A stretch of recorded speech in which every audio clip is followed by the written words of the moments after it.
अभिभाषण पर बोलने का अवसर दिया। निश्चित रूप से 3-4 दिन लगातार पक्ष और विपक्ष की तरफ से अपने पक्ष रखे जा रहे हैं। निश्चित रूप से विपक्ष का धर्म है कि वो सरकार को ध्यान दिलाए और सरकार का कर्तव्य यह है कि जो वादे हमने चुनाव से पहले किए उन वादों को हम पूरी ईमानदारी के साथ धरातल पर उतारें। और मैं कहना चाहूँगा आपसे, 1 साल के अंदर आदरणीय भजन लाल जी ने जिस प्रकार का बजट राजस्थान की जनता को दिया, वो विपक्ष ने भी उसको सराहना की है। और पूरे प्रदेश के अंदर जिस प्रकार से बहुत तेजी से जो काम हो रहे हैं, निश्चित रूप से, क्योंकि मैं भी राजनीतिक परिवार से हूं, मैंने सब कुछ देखा है राजनीति के अंदर, चाहे वसुंधरा जी का राज हो, चाहे आदरणीय भैरू सिंह जी का राज हो, या वर्तमान में आदरणीय भजन लाल जी का राज है। तो जिस प्रकार से दीनहीन गरीब की सेवा का मकसद लेकर जो सरकार हमारी बनी है, उसको हम पूरी ईमानदारी के साथ पूरा कर रहे हैं। हमारे देश के प्रधानमंत्री आदरणीय नरेंद्र मोदी जी के कुशल नेतृत्व में पिछले 10 वर्षों से लगातार आप देख सकते हैं कितनी मजबूती के साथ भारत के प्रधानमंत्री अन्य देशों में जाकर अपने देश का नाम रोशन करने का जो काम किया है। हमको तो पहले यही पता नहीं लगता था कि कोई देश का प्रधानमंत्री विदेश में जा रहा है, तो 2-3 लाइन के अखबारों में खबर पढ़ा करते थे। लेकिन आज जब हमारा देश का प्रधानमंत्री किसी भी देश में जाते हैं तो निश्चित रूप से वहाँ के रहने वाले हमारे भारतीय उनका जिस प्रकार से मान सम्मान करते हैं, ये हमको गौरवान्वित महसूस होता है कि हमारे देश के प्रधानमंत्री आज किस दिशा में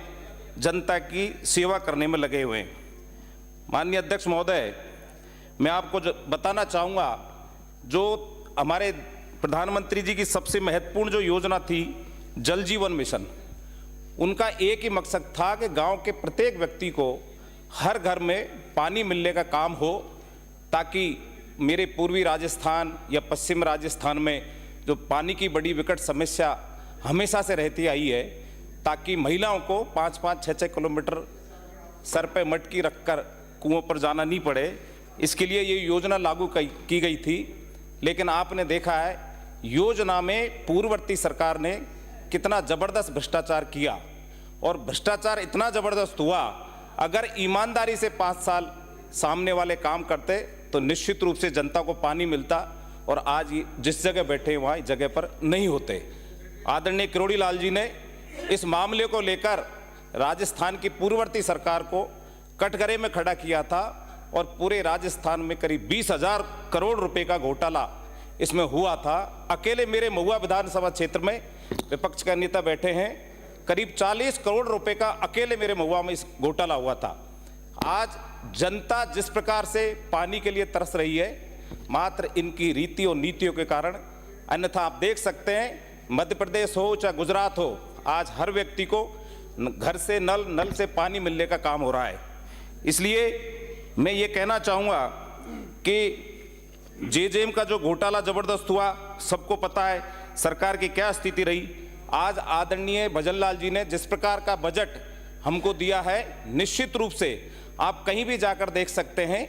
और मैं सामने वाले विपक्ष के भाइयों से कहना चाहूँगा, आपने साल भर में हमारी सरकार के खिलाफ कितने जन आंदोलन खड़े किए हैं, क्योंकि आप जन आंदोलन इसलिए खड़े कर नहीं पा रहे क्योंकि सरकार पूरी ईमानदारी से काम कर रही है। बाकी तो आप देख सकते हो 5 साल के आपके जब कार्यकाल था, सड़कों पर किस प्रकार से आम जनता, दीनहीन गरीब दिन भर सरकार के खिलाफ जन आंदोलन करने का काम करते थे। और मैं तो धन्यवाद देना चाहूँगा अध्यक्ष जी, हमारे मुख्यमंत्री जी को, कि उन्होंने इस 1 साल के पीरियड में जनहित के इतने मामले हमारी आम जनता को देने का काम किया है। और हम तो पूरी ईमानदारी के साथ, हमारे सत्ता पक्ष के सारे विधायक पूरी ईमानदारी के साथ अपने क्षेत्रों में दीनहीन गरीब जो अंतिम पंक्ति पर बैठा हुआ व्यक्ति है, उसके लिए सरकार का जो संकल्प लिया है, उस संकल्प को पूरा करने में लग रहे हैं। मैं तो सारे विपक्ष के भाइयों से भी कहना चाहूँगा कि हमसे आपको सीख लेने की आवश्यकता है, क्योंकि आने वाला समय आप सबको पता है, दिल्ली की भी आपने स्थिति देख ली है, कल एग्जिट पोल आपने देखे हैं, और अब परिणाम भी आने वाला है। पूरे देश के अंदर भारतीय जनता पार्टी का जिस तरीके से शासन सभी जगह बनने जा रहा है, और आने वाले समय में एग्जिट पोल में तो कांग्रेस की मुझे लगता है एक भी सीट आने की उम्मीद नहीं है दिल्ली के अंदर। इसलिए सारे जितने भी एग्जिट पोल के वहाँ पर एडिटर वगैरह सबने जीरो गोले लगाए हैं। तो मैं तो आपको यही कहना चाहूँगा कि आप विपक्ष का धर्म ईमानदारी से निभाएं और भारतीय जनता पार्टी के एक एक कार्यकर्ता, एक एक विधायक से ये सीख लें कि जिस प्रकार से जनता ने हमको चुन के इस राजस्थान की विधानसभा में भेजा है, ऐसा काम आप भी करें ताकि आप अच्छे से विपक्ष की भूमिका निभा सके। नहीं तो आपको हमेशा वो हमारे सामने ही बैठना पड़ेगा। बहुत बहुत धन्यवाद। श्री